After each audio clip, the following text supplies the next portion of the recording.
Welcome back to the Community Action Partnership podcast. I'm Jamie, and here with me today is Jesse and Kaylin. In this podcast, we're going to be talking about the importance of building resources. When we're talking about resources, what does that mean? Well, the first thing I think about, and I think a lot of us think about, is money. Like, if we don't have money, we don't have anything. So that comes to the top of my mind. But I have a feeling there's more than that. I think resources are something that help you get by. Okay. And there's also 11 categories, which some might surprise you. But those 11 categories, where do those 11 categories come from, Jesse? So those 11 categories that we like to use and like to talk about, we also do this in our workshops, comes from Getting Ahead in a Just Getting By World. It's a book from AHA Process. And it's got a great list of what those resources are, and it really breaks it down to what they mean. Because I think, like, Kaylin was saying, most people think money comes to mind. First thing that comes to mind when they think of resource. If I just had money, that's all the resource I need. Yeah. And I think they also have a really good definition of poverty, and it has to do with the resources. It's about how one does with the resources they have. So that means there's got to be other resources. And in some of the past podcasts we were talking about, we were actually looking at some of those resources, like when we were looking at the driving forces for generational poverty. One of the things we talked about was they really valued relationships. So for them, if they're lacking the ability to pay, or they need something that they don't have, those tight relationships can be a resource. Yep.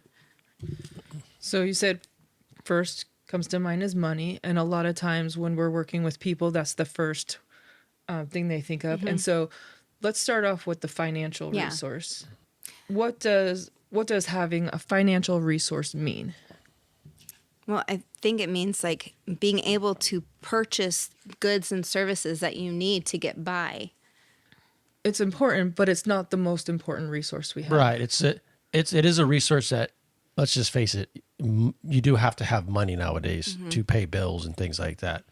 So it is a resource that's required for most things, for needs that you're going to need to be met. However, it's not the only thing and the most important one. Right, because if you're lacking in these other 10 resources, you can have all the money that you need, but you're still going to be struggling in some areas. Yeah. So in a previous podcast, we talked about emotions. Another one of the resources is the emotional resource, which I think is pretty important. Yeah. Let's talk a little bit more about that. Yeah, I think we did a whole podcast on emotional intelligence and the importance of having emotional intelligence. If you haven't seen that podcast, definitely go check that out, because it's a really good one. And it talks about the importance of being able to handle your emotions, being able to manage your emotions with other people's emotions. Not only that, but how much of your other resources it takes away if you are in an emotional state. Yeah, so it's really about being able to choose and control those emotional responses when you're faced with challenges or other things that are coming your way. And if you can't, like you said, with that emotional intelligence, that will help you understand and how to be able to respond appropriately, which can affect other resources or other instances in your life.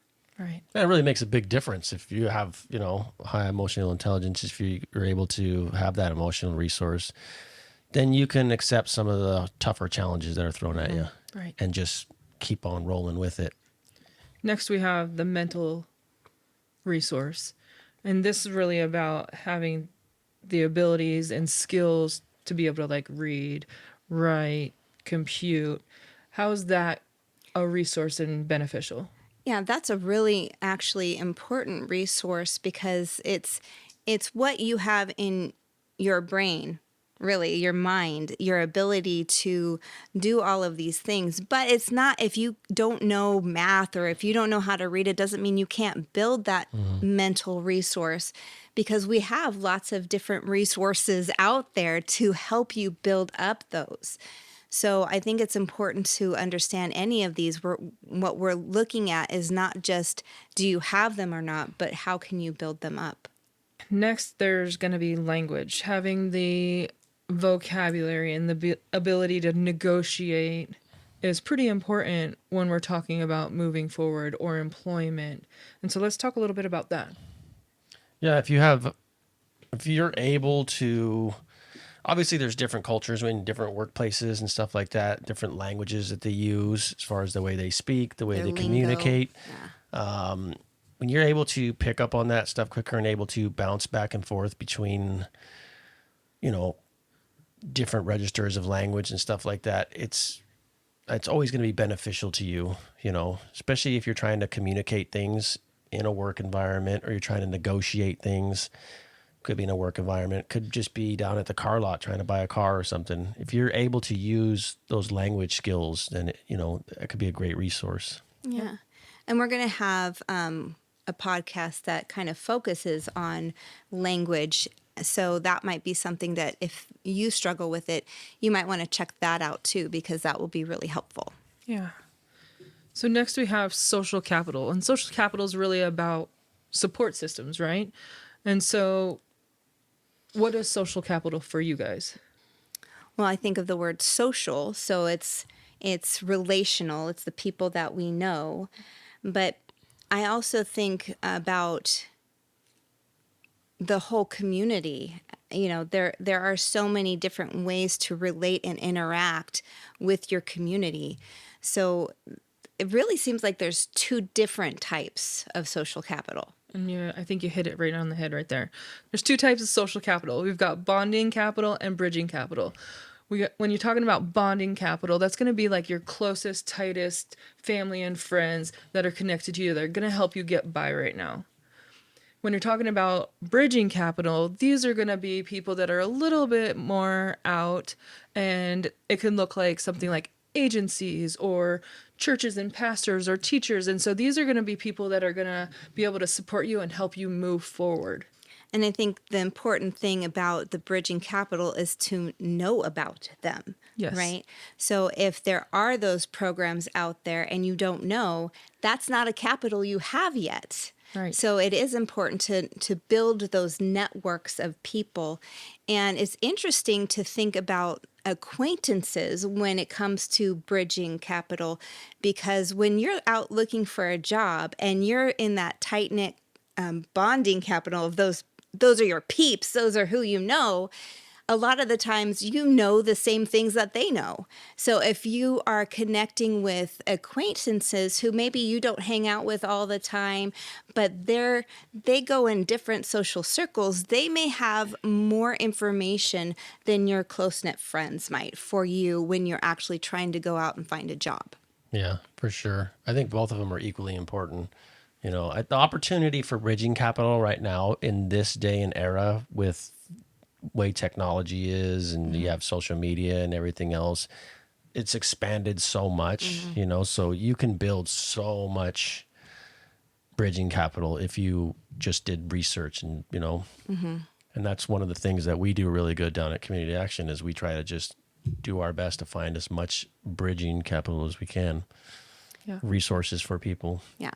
So next on the list here of our 11 resources is health. Why is health so important to have as a resource or to build? Well, if you don't have health, what What do you do got? you have? I mean, it really is true though, but we take it for granted, I think, a lot, our health, and like if there's other things that's more important, we'll do that first rather than taking care of our health. Yeah. Whether it's exercise, eating healthy, or any other things, going to your doctor's appointment, taking care of your teeth, just all these things that eventually over time start to get worse and worse. It goes on the back burner.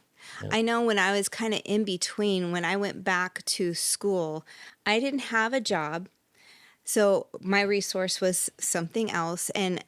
But I also didn't have health insurance. at that time.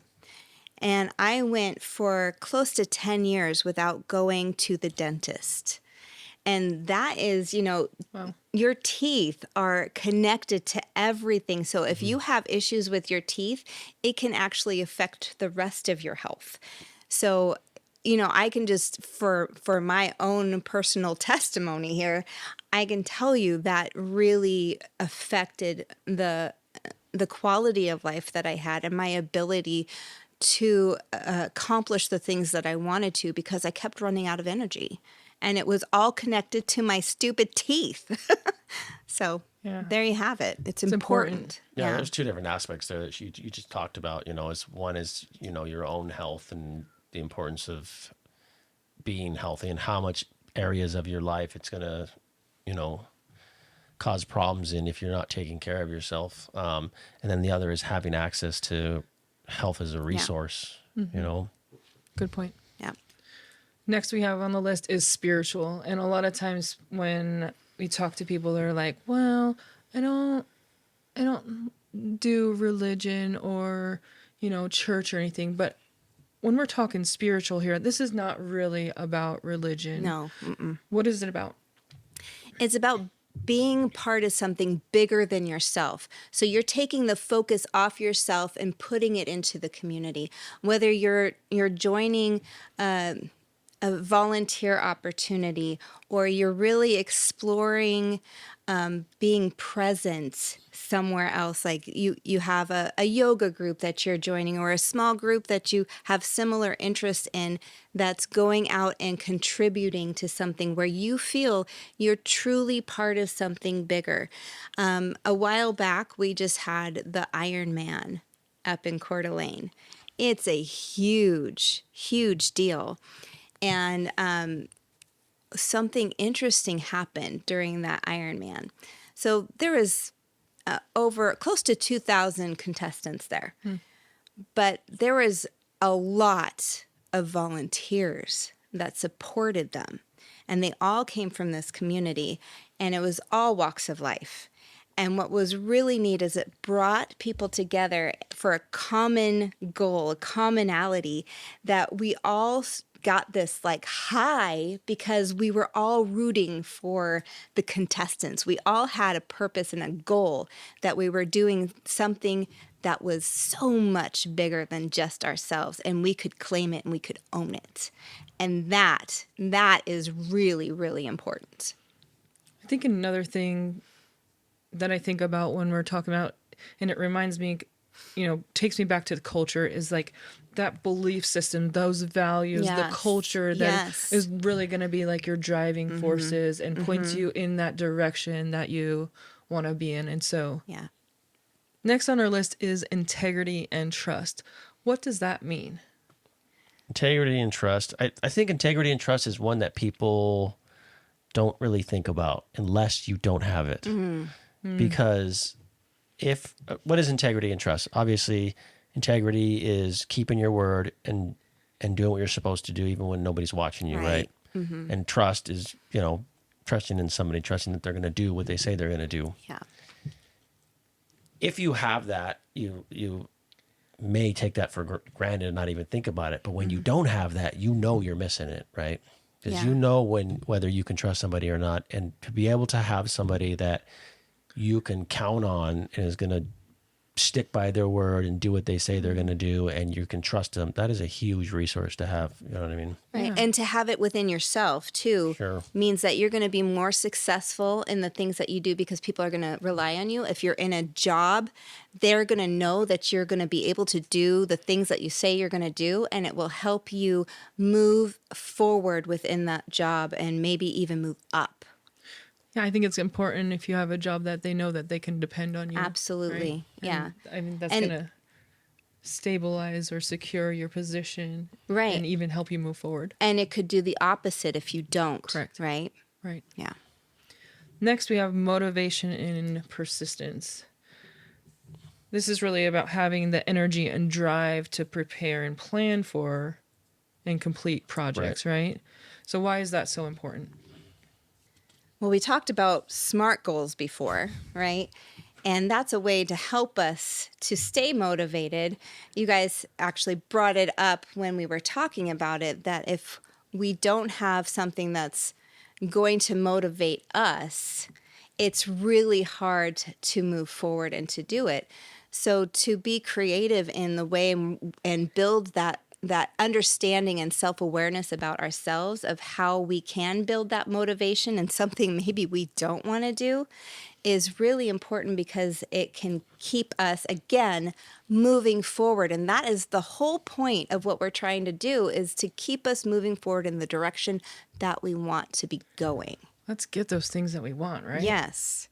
And if we fall down, there's persistence. We get ourselves back up, we brush ourselves off, and we say, we're going to keep going, right? That's persistence. Good. Next, we have relationships and role models. I know we talked about how important relationships are for people in poverty. Yeah. Even in other classes, but in poverty specifically. Explain to us why that's so important. Well, going back to, I was talking about how with my health, I didn't have dental insurance. And I said I was going back to school and I didn't have a job. My resource for where I lived and the food I ate was my relationships that I had. I lived with my parents for that time, and that was an incredible resource for me. If I didn't have that, I would not have been able to accomplish the things that I was able to accomplish. So because of your relationships, you were able to maintain and build yourself and be able to move forward. Yeah. And the key to this one is that those relationships are, because you could have hundreds of relationships with people. Yeah. But are they healthy relationships? Absolutely. Are these relationships that are going to help you when you need it, are going to give you that motivation like we talked about, or are these relationships that are going to hinder you? That's so important. It reminds me of when we talked about personal leadership and how you have those good influences and bad influences. If you haven't seen our personal leadership video, go check it out. Next, final, is the knowledge of the hidden rules. I know we talked a little bit briefly about hidden rules, but why is it so important to be able to understand and realize what the unspoken cues and habits of the other economic classes are? Yeah, well, for one, we have an entire podcast that we talked about that, and we kind of touched on all that importance. So definitely go back and check that. But for knowing those hidden rules for the purpose of having a resource, it helps, again, for you to be able to move forward in a way that you're not getting insulted and you're not taking things personally when you interact with someone who might be within a different cultural norm for them. So if you're, say, in generational poverty and they're in middle class, and you guys are at some sort of awkward moment, it will help you to be able to discern and know that, okay, maybe there is something that happened where I broke a hidden rule, or maybe they broke a hidden rule for what I expect, and they don't know that they did it. And so there's that room for grace. I think there can be a lot of judgment and that clash that happens that is important to be able to, for growth and acceptance and understanding and being able to move through different areas of your life. Yeah. It also helps with adapting to new areas. Like if you've lived in poverty your whole life and you kind of live under the hidden rules of poverty, however, you're trying to move into a wealthy neighborhood and a wealthy class and a wealthy job, yet you don't understand those hidden rules, then it could be very uncomfortable and difficult for you to navigate through that. Yeah, awkward, right? Yeah. So we just went through the 11 categories of resources. If you are interested and liked what you heard today and you would like to learn more about how to build your resources, reach out to us here at Community Action on our 800 number or through our website. Thanks for joining us today, and we'll see you next time. Thank you for joining us today. Community Action Partnership is a nonprofit organization. All the services we provide are free of charge to income qualifying community members. What we talked about today is just a bit of what we cover in our coaching and workshops. For more information, you can check out our website at cap4action.org. That's CAP, the number 4, action.org. You could also just give us a call at 1-800-326-4843 or come visit one of our locations. We would like to thank our sponsor, Optum Idaho, for making this series possible.